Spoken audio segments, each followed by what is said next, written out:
Hi, this movie is called Chef. I myself have watched this movie 3 times over and over again because it is very inspiring.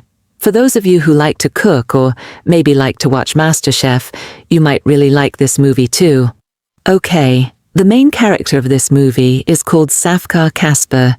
He is a famous chef and has been working in a famous restaurant for more than 10 years. Almost everyone knows Kar's name because of his famous delicious cooking. You could say that he has spent his whole life in the kitchen with his 2 coffee assistants named Martin and Tony. They are both very loyal kitchen partners guys with Kar. This time, because he spent his whole life in the kitchen, he loses other important things in his life, namely his family, his son, his wife, and even his own happiness because he divorced his wife and he doesn't know his own son very well. She didn't even know what would make her happy.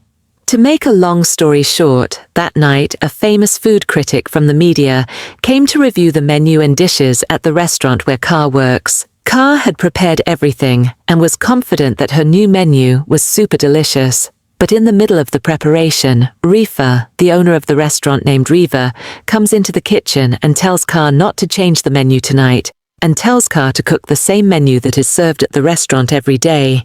Because the restaurant thinks that it's the menu that the restaurant is famous for, but Kar has a different opinion, guys. He felt that the menu had been served every day for over 10 years, and the food critic had tasted the menu before. So Kar felt he had to come up with something new, something different. Of course, Kar had tried to come up with a really good menu the night before, and had succeeded, but the debate between Kar the chef and Rifa, the owner, ended with Rifa, the owner, making the decision, and Kar had to serve the same menu that night. Long story short, along came the food critic, Ramsey. Her full name is Ramsey Michelle, but we'll just call her Ramsey. She tasted the food, and then Ramsey wrote on her website, blog, Twitter, and other culinary media that the food Kar cooked that night was not good. The chocolate wasn't melted enough. It was boring, and the menu was the same as what the critic had eaten 10 years ago. When you read Ramsey's writing, you immediately leave because he spent his whole life as a chef, but his cooking was disappointing. So this one time, Kar didn't sleep and didn't go home and spent all night cooking and trying to make new dishes as good as possible. Before you know it, it's morning, and Martin and Tony, his new coffee assistant, come into the kitchen and taste Kar's new dish, and they're all shocked because it's so good. Both of Kar's assistants say that the food critic's criticism from yesterday is now a trending topic on Twitter. But since Kar doesn't have Twitter and doesn't know what Twitter is, she's clueless. One night after work, Kar was home with his son, and Kar asked his son to set up a Twitter account and taught him how to use it. When they opened Twitter, they were both shocked to see so many comments about Kar's cooking in the article written by food critic Ramsey. Many of the comments were ugly and insulting to Kar as well. Finally, Kar challenged Ramsey to come back to his restaurant tonight, and he would cook his best dish. As a result, Twitter was abuzz and became a trending topic. In the end, the restaurant was so full that many people booked tables that night, making it the biggest night in the restaurant's history. Well, Kar had already prepared the menu, and in the middle of the preparation, Rifa, the owner of the restaurant, said that Kar must cook the same menu as usual and not change it at all. Kar was shocked because everyone had come to the restaurant that night because of her and Ramsey's match, but she wasn't allowed to cook her own dishes. Arguments ensued, culminating in Kar walking out of the kitchen and quitting. However, she invited her 2 loyal assistants, Tony and Martin, to leave as well. Unfortunately, the 2 people who have been most loyal to Kar over the years choose to stay in the restaurant, and Kar ends up leaving alone. Ramsey comes in, ready to try Kar's new dish, but instead, he served the same dish as yesterday, and he doesn't see Kar in the kitchen at all. Finally, Ramsey wrote on Twitter that Kar was afraid to compete with him and was a coward. That's the gist of it. Well, Kar came home and she read the Twitter, the chain. Finally, Kar got angry and went back to the restaurant and got angry and tweeted in the restaurant. There were many diners who recorded it, and the video went viral and Kar's reputation was ruined. After he left the restaurant, He didn't get any job offers from any restaurants and is now unemployed. He was offered by an agent to be the head chef on the TV show Hell's Kitchen. You probably already know about that, folks. Well, according to the agent, Hell's Kitchen fit the way Carr was angry yesterday. But Carr didn't want to and turned down the offer.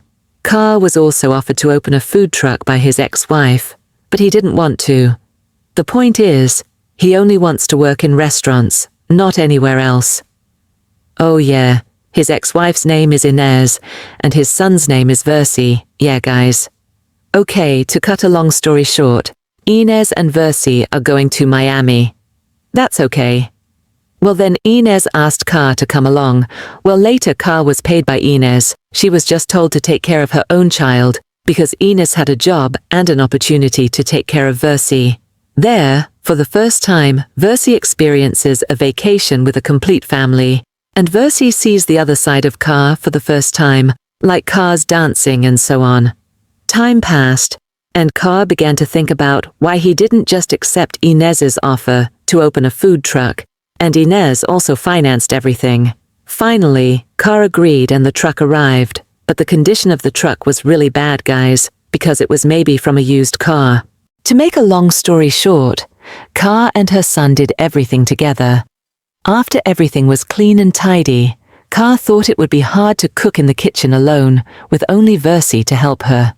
Suddenly, Martin, one of her former kitchen assistants, came along and said he wanted to join Carr's food truck because he was fed up with Reefa's restaurant. And yes, the three of them ended up starting their own food truck with their customers, the neighborhood workers. What I like about this movie is that there are so many lessons from a chef whose life is cooking. A lot of Carr's words are really good, like when he taught his son to bake bread.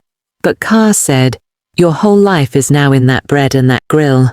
If your toaster is messed up, the whole world is messed up." That's where I really learned the meaning of focus and wholeness, because he also taught me that imperfect cooking means it's not worth giving to others. Because he let his 10-year-old son drink beer, guys, that's crazy. But because the beer tasted bad, the version threw up and threw away the beer bottle himself. Then Carr said, "Now you know the taste of beer, so from now on, if a friend offers you a beer, you know what to do." Okay, let's move on to the story. The journey of the food truck takes place. The truck goes from city to city, opening up in each place it stops. And every time it stopped in a different town, the menu would be different. Hi guys, but Carr found it strange. Why is it that every time it opens, it's always crowded and people are lining up? Even though they just parked the car. Apparently his son Versi had been uploading photos to social media during the trip to promote his food truck. As a result, the food truck of Safkar, whose angry video at the restaurant went viral, and everyone wants to try Carr's son's cooking. Carr was surprised that his son was good at marketing. Day after day passed, and the boy asked Carr for permission to make a 1-second video every day, or what is commonly called a 1-second video every day, which would later be spliced together into one long memorable video.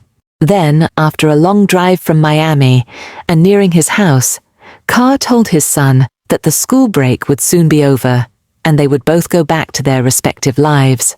Versi was off to school, and Carr was off to run his food truck. But Versi cried, didn't want to be separated, and still wanted to help his father every Sunday or every school break.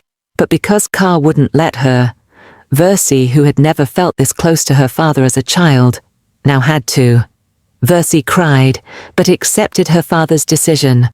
When they returned home and parted, Carr thought about how lonely he felt again after being separated from his son. Then, not long after, his son emailed Carr the video of his 1-second every day. And Carr was touched to see all the memories with his son. Finally, Carr changed his mind and called his son Versi and said that his son could help Carr take pictures every weekend or every school break. Also, Inez, Carr's ex-wife, seems to have quit her job and is now helping out at the food truck as a waitress. Soon, while they were all working, Ramsey, the food critic Carr had been arguing with, arrived. They talked, and Ramsey explained that all the insults from Ramsey were just a job requirement, because to be popular, online media needs something that can go viral. But Ramsey didn't really mean to insult Carr because she thought it was all a joke and fun. Responding to retweets on Twitter, Ramsey did not expect Carr to get really angry, guys. Well, Ramsey just sold his culinary website and made a lot of money, and he also bought a restaurant. He asks Carr to be the chef at the restaurant, of course, unlike Rifa, the previous owner of the restaurant. Ramsey gives Carr permission to cook whatever he wants, and at the end of the movie, Carr and Inez reconcile and get married again. Finally, Carr, Inez and Versi, the three of them, can live happily together again.